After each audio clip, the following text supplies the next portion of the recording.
So when you install the tool, this is how it should look like. But of course, there are several settings that you're going to have to play around with for you to get this exact setting. So let me show you how you can figure it out, and then you can probably fine tune it to your own liking. So what you need to do, first of all, you're going to come back to the portal if you haven't downloaded, that is it. You come to shop, and then you scroll down, you click on get it for free. Okay, once you click there, it's going to open a new window. Scroll down, download Emmett TDRM, and then once you have downloaded it, it's going to be saved to your PC. Come and open that particular data folder where it was saved. Okay, and then you're going to come and copy it. It's pretty simple. You just right click, okay, and then you click on copy. Once you have it, you now come to your MT4.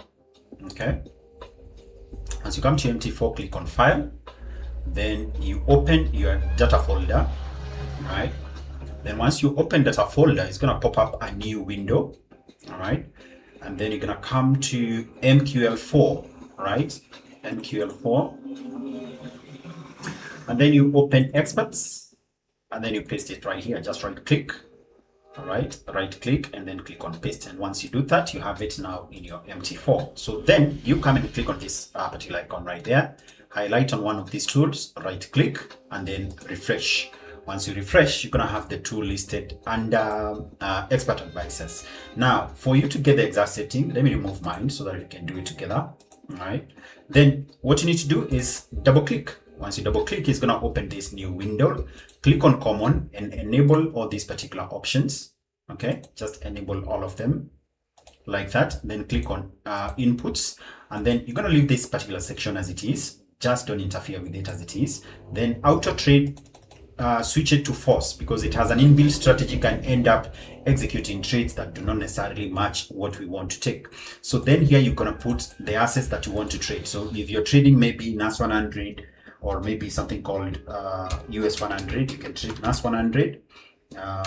Sorry, and you have to put a comma between each asset or each symbol. So NAS 100, US 30, and XAU USD. Just add whatever you want to trade. Okay, skip this section as it is, leave this section as well, leave this section as well. What matters right here is maximum number of trades per side per day. If you know you are an aggressive person, you can put this to 10 or maybe to 2 or maybe to 5. I put it to 1 because I only want to trade one trade per direction per asset per day, period. I don't want to trade more than that. And okay, so this is a very important section here. So partial profit taking, meaning that if you set it on, as the trade advances in your favor, it's going to be taking some profits, okay, which can be a good thing, can be a bad thing. I don't know how your strategy works and how your entry works and how you want to manage your trades, but usually a helpful tool to help you at least gather some income as the trade is actually working out. All right, so you enable it. Once you set it to true, it means that along each and every realized risk reward, you're gonna book in some profit. And of course, we have something called a trailing stop. A trailing stop is where you keep on advancing your stop loss to be much more favorable to you, so that in the event the market becomes aggressive against you, you don't have to lose everything that you actually did you had risked on that particular trade. Then the trigger point, you can choose whether to start immediately, meaning that as the price immediately starts going, you also start trailing your stop loss, or you can set it to start at break even, and you choose if it's at break even or whether it's going to be immediately, by how many risk rewards you want to trade with. I can put mine to 2. I want to trade behind the price with up to 2 risk rewards. Then of course we're gonna have a break-even profit lock-in. In the event you don't want to use this particular feature, trailing stop, you can use the break-even as it is independently, such that you only have the break-even. And what happens is, once you enable the break-even, let's suppose you enable this particular option, you enable the break even, you come and enable a lock-in profit, meaning that as you put the stop loss to break even, you don't necessarily put it exactly at your entry. Okay, you're gonna push it a little bit further into profit so that you can secure something. In the event the market comes back, you're gonna secure something out of the market. You won't go home empty-handed. And by that, you actually want to decide at what point is it going to be triggered. Is it after you realize, or your trade realizes 1:2 risk reward, 1:3 risk reward, 1:4? I want to put -3, and then I want to lock in 1 RR every day. If my trade is going to work in my favor, I want to lock in 1 risk reward. Okay.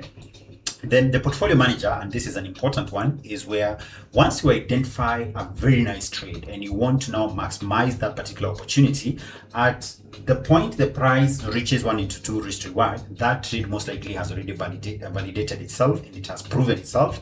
So what you do is to scale into it. What you do, you open additional trades. All right. And by you using this feature, most importantly, please ensure you have your trailing stop enabled, and the trade is already going to be measured in a way that by the time you are opening a new layer on that particular trade, the one that you took earlier has already moved to break even, or probably is already advanced into profit, so that you don't end up risking more than the intended percentage of your account. Okay. So you can have up to 10 compounding layers. You can't open more than that. And then we have something we call circuit breakers. Basically, this has limits that you put for yourself, that in the event you realize a loss of this much, you close and you stop trading. Or if you meet a certain profit target, again, you are done for that day or for that week, and you're gonna wait or come back at a later time. Okay, so maximum daily loss, I usually like to put mine at 2%. I don't want to lose more than that in a day, and I don't want to lose more than 4% of my account in a week, and I don't want to lose more than 10% in a month. Then maximum drawdown from the highest peak, I put this at 10. Okay, I'm gonna put that at 10. Okay, meaning that I don't want to lose more than 10%. Let's suppose I push my account to say 150,000. I don't want to lose below 135,000. Okay, I don't want to lose or continue losing below 105,000. Once that is reached, again, it's going to auto lock trading, and you won't be able to open a trade. Then weekly profit target, I like to actually measure my progress. So per day, I want to do 3% of my account. And then monthly targets, per day, I want to do 3%. That is right here. And then per week, I want to do 15%. And per month, I usually put it at 60%, meaning that is 15 by 4. 60%. Then hourly target, I can put this to 0, but if you are a scalper, someone who wants to probably pace yourself, and once you realize a certain target every 1 hour, you want to take a break and come back maybe after an hour or so. Okay, then this one you can leave it at 0. Okay, there's a loss cooldown. This means that if in the event you take trades and unfortunately all of them are hitting stop losses, you want to take a break, and you want the tool to remind you, hey, things are getting out of hand, so take a break, let the market probably reshape, then you can come back and identify a better opportunity other than just continuing to trade. So you can see at 1.5%, I don't want to continue trading. Let me take a break maybe for 4 hours or maybe for the day, and you just come and put it in terms of minutes. So you can take 60 or 240, meaning 4 hours, maybe 1440, meaning you're going to put that at how many? It's going to be basically 6 candles. Is it 6 candles or 4? They're actually 6. So 1440 is going to be 1 day. You take a break for 1 day, you come back tomorrow. Okay, then portfolio wide risk cap is where you say that if I have several trades running at the same time, I don't want to be risking more than this percentage of my account. In the event that all the trades were to hit stop losses for any eventuality, maybe Trump tweets and I was holding several trades across the USD assets, I don't want to be caught, pants down, I want to actually maybe minimize how much I am risking on all the trades that I have running. In the event I'm maybe trading a pro-forma account, and that is something that is very, very important, you want maybe to tame how much you're risking on all the trades that are running. So I can put this maybe to 2.5%. I don't want to be holding more than that at one single time. Then overnight is where maybe you don't want to be caught up in a trade just before the market closes. So if you leave it as it is, it means that the trades are going to be held over the weekend, and you're going to be held over the night. So meaning that if you leave it as it is, the trades are going to run as they are. And then if you put it to force, everything is going to be closed either by the end of the day or the trading day, or by before the market closes on Friday in the event it's a weekend. And this can be done 15 minutes before, 30 minutes before, or 45 minutes before. It's good for you to pace yourself or to time the market, just because you never know. Sometimes the market can close early. Okay, so you want to give yourself an allowance so that you don't get caught up in the market. Okay, then overnight cool down is where you don't want to take a trade. Okay, just before the market, cools off from overnight spreads. So you give yourself maybe an hour, 2 hours, or 3 hours before you can take a trade, which is very, very helpful. Now, this is a very important section: trade sizing and broker specs. Now, you can take whatever risk you want to take, but I usually recommend, if your account is sizable enough, use a 0.25, 0.5, or maybe even 0.1 if you have a very big account. Okay, so I usually use 0.25% on every single trade, which is very fair, because on my account, which is about $400,000 right now, that means it's about, you can imagine how much it is. I don't even want to calculate that, but it usually comes to about 2,000, 2,200, something like that. Okay.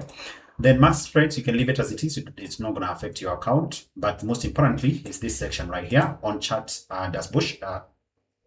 Is this section. But now the most important section is this particular one right here, which we call the on chart dashboard. Now you're going to set it to true so that you have the dashboard, the tools that you need to use when you're trading. And then you're going to put this to 8. Okay. This one you're going to put to 14. This one you're going to put to 450. This one you're going to put to 780. And this one right here, you set it to 5. This one you set it to 4. This one you're going to set it to 4. And this one to 5. And the rest also to 4. All of them. Okay. Once you do that, you're done. And you say, okay. Then once you save, all right. Once you save, it's going to appear exactly as this one appears right here. You don't want to lose those settings. So what you do, come and save the template. Okay, save the template. So maybe because I've already saved mine, but just for the sake of this discussion, save it. All right, and you say replace yes, and then you have now the risk management tool already on your chart, and you can't lose it, and you can't even lose the settings. Okay, so that's pretty much about the risk management tool. Once you do that, it's gonna now start working. And by the way, if you install it, it may not take trades immediately because of this particular section right here. So if auto trading is not enabled, it's not going to take trade. You're going to click on the sell, but it's not going to take trade because auto trading needs to be enabled. And so, for instance, if I want to take the sell, I'm going to take my SL line, all right there, then bring it all the way up. Okay. And then once I place it right there, come and click sell. Automatically it's going to place the trade. Okay, and in the event you want to put a buy limit or a sell limit, just click on the entry line, place it where you want your entry to be. Maybe I can say I want to buy when the price gets here. So I'm just gonna come and put my buy line right there. Then I take my stop loss line, drag it all the way down to where I want my stop loss to be for that particular trade. Maybe it's right there. And then I come and click, let me drag this a little bit lower, something like that. And then I come and click buy limit. Once I click on buy limit, it's going to automatically place a buy limit order right here. And that way you will have a what? So that is pretty much how you do what you are actually using this tool. And of course you see it has a lot of features which I do believe you'll be able to go through yourself and acquaint yourself with it so that it can help you to manage your account like a professional. Anyway, that is it from me, and I hope you've learned something. Thank you very much, and take care of yourself. I'll see you in the next one. All right, stay sharp.